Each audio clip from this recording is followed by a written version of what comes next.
What's your name and your current address? Okay. My name is Reese Mathieu, and my current address is 11730 Spriggs Way, Houston, Texas, 77024. Phone number 713-467-3841. Okay, we'll just wait just a second.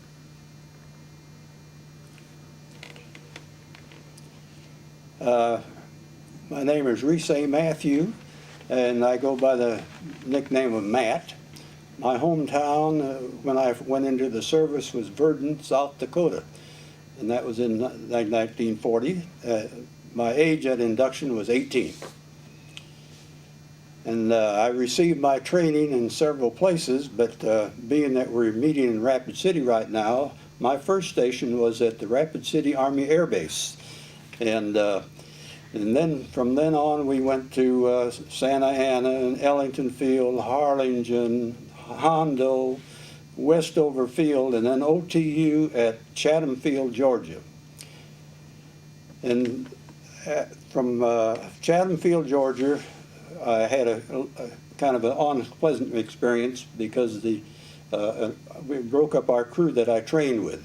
So I was a new navigator on this crew and I'm sure they felt a little uneasy with having a new navigator that they hadn't trained with. But anyway, we took the train up to Mitchell Field, New York, and we picked up a new airplane there. From there, we flew down to West Palm Beach, and then from then we went on our trip down to Brazil for our crossing over to Dakar. And the name of that crew? And the name of the crew was Progar, P-R-O-G-A-R, Walter Progar. And my duration in Italy, let me see, we arrived over there the end of May.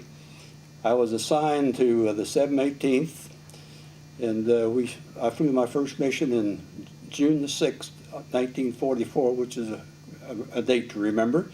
And also another date to remember is September the 8th, 1944, when I finished my missions. And I was I ended up first lieutenant, and I was a navigator. And we flew 50 missions, all right. Now, as far as the story, I don't really have any big things, but I'd say we had some low times and some high times. Probably my lowest time was when we lost our nose gunner over Budapest. And What was his name? A navigator, we were up there, right? He was a nose gunner, and so I pulled him out of the turret and tried to give him some first aid, but he had a very bad head wound, and you know, as an amateur, you don't know really what to do. But anyway, I stayed with him, and after we got back towards the coast, we dropped out of formation and went into Foggia, where the best hospital was. What was his name? His name was Frank Warsaw, W-A-R-S-O-R. And of course, we got him out of the airplane there, but we stayed around at the hospital, but he passed away maybe an hour later or something like that, and we returned to base. But the unusual thing about that, we didn't know where he got hit or how he got hit. So our crew, when they went into this airplane the next day or so, and they kept looking, and they finally found a hole right in the top of the turret where the base of an 88 shell came down and hit him and tore up his flak helmet and of course him too. And that was then the other really low point was my tent mate, who we shared our nightstand made out of cartridge boxes, but he was killed which may be in the crash of the bucket of bolts, which probably several remember that. And kind of, I guess the bad part of it, he didn't really have to go on that mission. But everybody, you know, we were going to go to southern France, and everybody wanted to get on that mission. But on that was the low point. One of the high points, I thought, was the funny points, was on that trip. It wasn't funny, but that night after the bucket of bolts crashed, after we turned around and went down, took off the other direction, everywhere you looked out there in that wing, we saw planes burning. And so at the rendezvous point, which was, I think, over Corsica, everybody, you know, they were just all mixed up, planes flying everywhere. And then occasionally they shoot up a flare, and all you could see is flares everywhere. So anyway, when it came time to start off for the target, everybody just kind of fell in. We had, in 4 sections, we may have two people from one squadron or another squadron or another group. We just joined in. And actually, it ended up at southern France. It was actually a milk run as far as the target was concerned. We didn't have any problem at all. But we lost all those planes on takeoff that night. And let's see, and I guess about the other funny part was that we had a target south of Bucharest. It was called Giurgiu on the Danube River. And it was an oil supply house. And of course, when they'd brief you, they'd brief you for 8 or 10 guns. And those were the hardest targets that we had, I think. Man, every flak looked like they were aiming right for you. And but I asked, after we got off the target, we asked my waist gunners back there, their name Furlong and Murphy, and Vince says, man, Murphy and we were doing Hail Marys and cadence. So that was one of the funny things. But outside of that, it wasn't anything spectacular, but we talked about having George McGovern here, and so a friend of mine gave him his book, from the Wild Blue or something, whatever. I said, I didn't realize how damn dangerous it was over there till I read his book. So anyway, that's about the end, and we came, after we finished the mission, we went down to Naples to a redeployment depot and waited for a ship back to Newport News, Virginia. As an airman with 50 missions, and your position was a navigator, Right. could you explain a little bit of your responsibilities of how you actually, what your job title was about? Well, of course, as far as my personal life, and most of them, each squadron had a lead navigator. And really, it was his main responsibility to get to the target and all this part. Now, like when we had to turn back early, which happened a few times, and like that, then it was our responsibility to get us back to the base. And you asked about the position up there. It's on the newer planes. It was pretty easy to get up to the nose. They had kind of a little catwalk that you could go up on, but the early planes you had to crawl in over the nose wheel to get up there, and it wasn't easy. And as Louis, our crew, we didn't lose, but our bombardier got sick and left.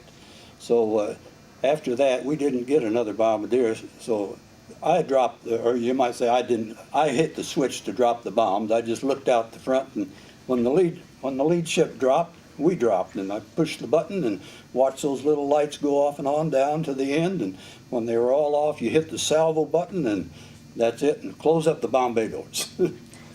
Get out of there. When you're talking about your position on the plane in regards to the physical position, what type of space are you talking about? You're underneath the pilot and the co-pilot. Right. In other words, what type of space are you talking about? You might say your work area for your maps and stuff was really your back faced the front of the nose, and you could look right. You really looked right at the feet of the pilot and co-pilot. They were right there at that same level as your work table. Their feet, their controls and stuff.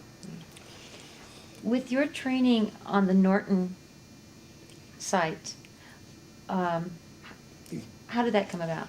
Well, of course, as a navigator, see, we were earlier. We didn't get any bombardier training on the early ones. Now, we did go through gunnery school, which I think we were one of the first classes to go through gunnery school, and I was very thankful that I had that experience, because one time we had a replacement nose gunner after we lost ours, and he got up there. He didn't even know how to check fire the guns, so he didn't fly with us anymore. Is there any kind of training in your navigation training you still can use today? Has it changed dramatically? Oh, man, I mean, it's, like I tell everybody, when you see these B-1s and that kind of stuff, we were the horse and buggy days of aviation, really. I mean, and we did have radio navigation, but that was pretty old in this day and time, that's for sure. And you talked about your charts. What kind of charts did you have? Well, we just maps. I mean, we had maps and our E6B, a little E6B slide kind of. That was you'd call our computer, but it was pretty old. I mean, of course, celestial navigation, we didn't use any of that in combat, or at least I don't think they did. But like I say, the lead navigators, they were getting into the radar. The initial part of the radar, which they used to call Mickey ships, you know. Okay. And, well, you hear, you know, all you ever hear about is the B-17, but the B-24 was a great airplane, and personally, I got home safe, and that's all that's necessary. Awesome. All right, good. Great. Okay, that's a wrap. Yep. I need to make sure that stays red. So I just look at it every 2 or 3 minutes and make sure that's still red. We're recording right now, okay? Okay, let's go. Okay, go ahead and, so you're not gonna use this? Here, Then I'll I take remove it. So we can just see your pretty face and that's all. Okay, so please tell us your name and your current address and phone number.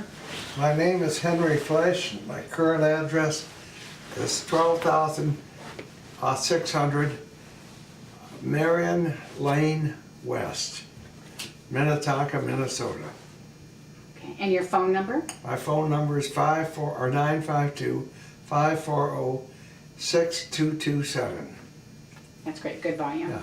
Okay, so now we're gonna go ahead and start with the interview. Okay. Or with the story.